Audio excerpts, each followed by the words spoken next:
Before we get into today's episode, I need to say something controversial. I don't think foreigners should get visa to work in Japan unless they can speak Japanese and pass the basic cultural test. Now, I know that sounds harsh, and I know a lot of you are already typing angry comments, but here's the thing. All three of us on this podcast learned Japanese, integrated into the culture, and we still had to leave Japan. So if we couldn't make it work, what chance do people have who don't even try to learn the language? We're going to talk about this in this episode. Welcome to the Komak Japan podcast, a series about real-life experiences in real-world Japan, hosted by Messi Sensei, JD, and yours truly, Andres. I just want to say something. I always wanted to say this. I always felt like many foreigners or many non-Japanese people think Japanese, because they're Asian and because they have good food, I don't know, they live in a land, Japanese island. That's why they are so special. That's why Japan is so great. But I was thinking, just imagine if there was an island, empty island, and move Japanese to that island, Japanese people move to that island. I think that island is the place I want to go, right? And it was full of garbage before that. I mean, it was a destroyed island. There was nothing there. I think Japanese would make that place so great again that it becomes the second Japan, right? They associate Japan with culture and what is it, buildings and technology and all of this. But I think it's more than that. It's just their personality, the manner, the system, the hardworking system they have. I know we talk about working ethic later, but I always think about this. If you put Japanese anywhere on Mars, for example, if you take them to Moon is going to be a great place to live. So they're going to find a way to make things easy and convenient and beautiful for you. So yeah, if Japanese go to Mars first, I would be happy to migrate to Mars. Yeah. Yeah. Yeah, I see exactly what you're talking about. Yeah, it's not really the location, it's wherever you put them, they're gonna just Yeah. create Shine. yeah, I mean, yeah. they're gonna shine wherever they're at. Yeah. that can lead into a lot of Other political type comment. discussions, but I 100% agree with that. Yeah. Yeah, absolutely. It's certainly like there's truly no place like it in the world with such a very specific location in the world, very specific culture, a specific mentality that a lot of factors come together to create such an interesting environment that feels familiar, but at the same time worlds apart from the places that we've all grown up in. And I do find it interesting that basically all three of us left Japan primarily for the same reason, to look for better job opportunities outside of Japan.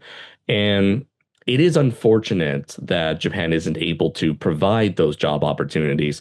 I would say that it is my hope for Japan to eventually create an environment that is more accommodating for foreigners. I mentioned this before. It's Japan has always been strict on immigration, for various reasons. That's a whole other discussion for another day.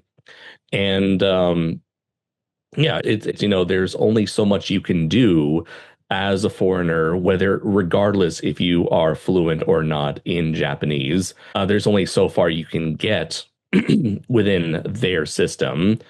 And so, yeah, like I said, not to repeat myself, but it's like my hope is that things can improve. I hope that they can adapt and change and be like stay, I don't want Japan to like completely change overnight, or I don't want Japan to lose what makes it so special. But do feel like, to sort of like wrap everything up, I hope that it is my hope that Japan is able to embrace outsiders with different ideas, different opinions, different mindsets, learning from different perspectives in order to improve the quality of life even further for everyone. I'd like to add on really quick to that. Yeah, I think for sure, language is going to be step one. But I do 100% agree with you in that I do not believe that Japanese people those in power or those who have control, Yeah, and those authority. people specifically, I feel like those are the ones who are kind of like saying, who are like the biggest obstacle in terms of Japan's refusal to change, to become more accommodating, very much so. It's like Japan is perfectly fine the way it is and does not need to change whatsoever. But clearly, there's a lot of things going on in Japan that are desperately in need of change. Again, different topic for another discussion, for another day. I will say that this, like I said, it's step one is language. Mm-hmm. So foreigners are not like universally, they are not giving Japanese people a good impression on that front, which is it's step one. So like for the most part, for a society to function in harmony, whether or not you speak multiple languages or not is irrelevant. You have to speak the first primary language. So for the United States, it would be English. That's just like we're talking about grand scheme type stuff here. Like actually, like if you're going to run the country yourself, this is kind of what you need to do in order. The people who are running the country all have to speak the same language, or it's just going to go. It's going to turn into chaos. Let's just go with this basic definition for now. So foreigners have not demonstrated that they are capable of even doing step one. And in turn, Japanese people don't have any expectations for foreigners to be able to accomplish step one. So I think if foreigners don't start learning Japanese more, we're not even gonna ever get into a conversation of foreigners being able to contribute to the country. And that is why me and Messi have talked about in the past is actually contributing to the country in a way where we can bridge this gap a lot more, so that we can start to give this a better impression to the Japanese people that we can actually work together. So this problem exists, and then it's cool because we're gonna try to solve this problem to save Asia. And that's you can cut this out if you want, but that's ultimately what I believe. I think Japanese people have no incentive.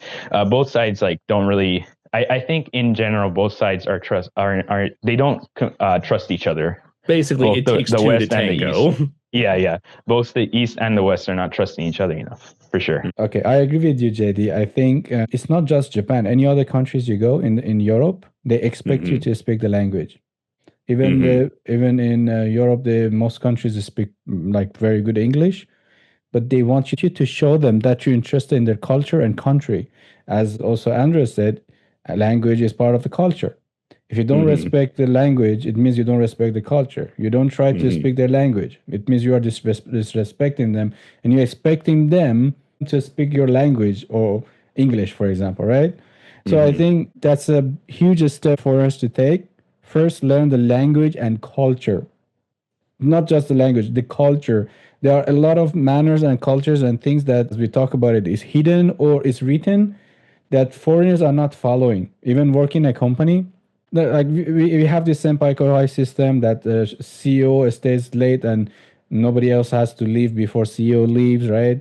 So these manners and system foreigners don't know. I work in companies and foreigners just if that I'm gonna leave, right? I don't give a shit, right? I have to cut this part too, but yeah. So I've worked with foreigners. I worked in companies in Japan that foreigners didn't respect the company's culture. For example, we had to clean the kitchen, right? Again, the foreign colleagues didn't do that, right? Or we had some sort of certain little rules and little things that they didn't follow. They said, I don't care. But if you don't care about these little things, it means you don't care about Japan. It means you don't care about the company, right? So again, I think you guys are right, especially what JD said at the end. Foreigners want to work in Japan. First thing, you have to learn Japanese and Japanese culture. I think my opinion is they shouldn't get the visa, okay, to go to Japan, not knowing the basic Japanese and pass the social studies.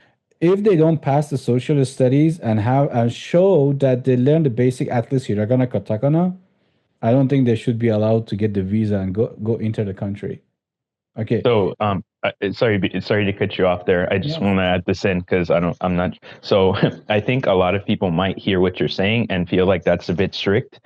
Like, hey, like I want to live and work in Japan for just like 1 year. Why do I have to go out through all that trouble, right? Yeah. So this is another thing that we're trying to solve, right? So it's so yeah, I think Andres might, I don't know whether or not he thinks like, hey, I'm not gonna but the amount of effort that he had to put in is because he was like learning Japanese very, very, very, very, very inefficiently, just as I have in the past. And that's not, I don't think that's his fault. I think this is a problem where the way that Japanese education is done is just, it needs a we've talked huge about this revamp. a lot. Yeah, over the years.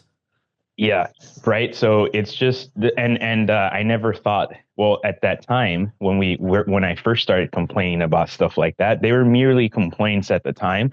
But now I can see a reality. I can envision. Okay, no, there's a way that we can make this better, and there's a way that you can do it with Messi Sensei saying, which we can create something where if they do it for 1 year, it can prepare them to live in Japan.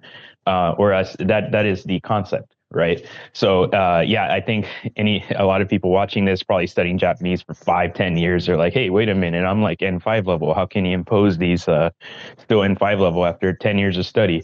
How can you make this ridiculous? Like, I'm never going to go to Japan. You guys are insane. But no, I think there's a way to solve it, like make this better. Yeah, I'm like the strict teacher, you know. Look, I've been to different countries, and any countries I go, I see that people want you to speak the language first, right? So yeah, I might be being very strict, but who am I to decide, right? I'm just saying my opinion is that if foreigners want to have a good integration with Japanese society, culture, and working environment, they should actually show that they are motivated and they have passions for living and working in Japan. Not just they have passions for otaku stuff. What is it? Geeky stuff, right? The person who gets a visa to go work in Japan and it doesn't try to integrate, I don't think that's fair. There should be some sort of filter that allows Japan decides, okay, this guy actually deserves get a visa. They show me that they passed this certain level of social studies or language. Even basic hiragana, katakana. Write your name at least in hiragana or katakana, right? Because when you enter Japan, you have to get incon. They call it seal in English. So then you have to write it in hiragana or katakana. So, I mean, basic things, right? We need that as soon as we arrive in Japan, right? So, I mean, okay, I might be very strict, but I'm not trying to make a rule here or say stop foreigners to go to Japan. I think well, if you do that, what's going to happen is that we just have to be really strict about it for like it's going to be the same as other countries. You're going to have to just be really strict about it at first. Yes. Because Japan is like relatively has been like kind of new to opening its borders to other people. Like overall, I think it's one of the last countries to do that. So you just do that you have a couple like entrepreneurs or like a first set of non-Japanese people to do that and to kind of get like a bigger trust of Japanese people. And then maybe in the future it can be a little bit more lax, which it's already lax right now, right? But I think it's obviously it's way too lax. So you kind of just establish that trust first for a couple of decades, and then it helps the otaku that wants to go later on, and he's not seen as like like strange or foreign or anything like that. It ends up it's going to help everyone in the long run, in my opinion, by doing being this strict for a while. I think that's what United States and Britain actually is doing. I think I don't know. I think I haven't applied for jobs there, but if you apply for a study or job, you cannot enter those countries if you don't have a very good high what is it, IELTS or TOEFL level in English, as well as there is an exam you have to pass. It's called GRE, I believe. I'm not pretty sure about that. GRE, it's like mathematic or some sort of. I haven't taken these exams. I just know I've done some research before. So if you don't pass those certain examinations or tests, you cannot enter United States. You cannot enter, for example, UK, right? There are some filter because you want not the best of the best, but you want people who come actually contribute to your society. You don't want somebody come to your country and do nothing. To be honest, I've seen many people forge documents going to Japan. I've seen NHK News, they've been arrested. Some, I don't want to say the country names, but yeah. I've seen it in like real time. Yes. So my point is why United States, as always, we say United States is a great country because United States is a multinational country, right? And they bring the best of the best inside the country, and that's how United States became United States that is today, right? They have the best scientists around the world coming to Japan, to United States, from China, from Japan, from everywhere around the world, but they filter them out, You need to show me that you can speak English. You have to show me that you can pass the GRE test. You're good at mathematics, for example, right? I mean, that's what Japan needs to do, not just allow anybody come in and just ruin the culture, ruin the education system, ruin the company environment and atmosphere and culture. I would back it up if they bring some sort of rule. Right. I think that was another thing that JD and I had talked about a while back, in terms of like how, in terms of the, scientists and bringing the best of people from around the world. You look at, say, American universities versus Japanese universities, and how people have attempted to go to Japanese universities, but they're always more attracted to the American universities because there's, like, for one reason or another, it's just more appealing. There's more benefits. There's more creative thought and freedom to do what they plan to do over in the US. So I'm sure JD can elaborate on that, but it just reminded me of how it's like, yeah, Japan does not offer enough to warrant so many people, so many brilliant minds from around the world to come to their country and innovate over there. Rather, America is the one that's enjoying all of those benefits. Maybe I can add something here. Actually, uh, I am 99% against the scholarship system in Japan. I don't know who made such a rule to give free money to foreigners coming to study in Japan and eventually just leave. If you get the funding or scholarships, these foreigners are not paying it back. They're not paying it back. It's free money. You get it, you study, you get your education, then you go continue in the United States. No benefits for Japanese society, no benefits for universities in Japan. Most of these foreigners who get a scholarship, they don't publish any articles or they don't contribute actually anything in the innovation and society. I have seen many of them. I've been in academia in Japan as well. So I think this scholarship system in Japan is completely broken. At the end, none of those students actually stayed and helped Japan, and they just left, and they don't pay the money back. And on the other hand, I paid my tuition fee at university in Japan. I had to pay tuition fee, which is very high comparing to the work that I was doing. But the funny thing is, when I was there, I asked Japanese people, "Are you guys also paying tuition fee?" They say, "Yes, we actually pay full tuition." There are some exemptions you can apply for that you don't pay full tuition fee. Your Japanese people pay all this money, no scholarship. They can apply for a scholarship, but barely they get a scholarship compared to foreigners who come and get fully funded. They get about 200,000 yen per month. And they pay for their transportation and they don't need to pay tuition fees. So 200,000 yen comes to your pocket every month. And what is the outcome of all of this? I know if people go to United States and get a scholarship, as soon as they graduate, most of them get a good job in United States. Because first of all, they bring the best of the best to United States. They give spend money on them because they know these guys are going to do good for this country. And eventually they stay and work there. But look at the other side. In Japan, most of these foreigners come and get the money and they just leave. Where is the money going, right? Why don't you spend this money on your own people? I think Japan is trying to say we have international collaboration, agreement between two countries to have this exchange program or whatever. But I don't think the other countries that have this relationship with Japan pay Japanese people the scholarship. So I don't know how I end up talking about a scholarship, but I think Japan needs to fix this system if they really care about foreigners do good things in Japan and contribute to the society. I feel like it all Oh, go kind of ahead, go connects back to what we were talking about, why we left Japan. And, it's a very complicated, deep-rooted issue that affects so many different aspects of life. And, it's affected us all in different ways. And, we definitely have thoughts on how the various systems can be improved, whether it's the workforce, the education system, language barriers, all that stuff. So I'd say like this was a good sort of like a addendum to add on to the topic of why we left Japan and why so many other people leave Japan. What were we going to say, JD, before we wrap things up? Yeah, I think you wrapped it up pretty nicely. So we could just, I forgot what I was going to say. Anyway. All right. Well, tune in next time, folks, when we discuss more of our thoughts and opinions on the life and times of living as foreigners in Japan. Thank you very much for joining us this evening. Let us know in the comments below what you thought of today's discussion, and be sure to like, comment, and subscribe for more content. I have been Andres Perez, aka Kaiju Noir. This has been Messi Sensei and JD. And until next time, everybody, take care.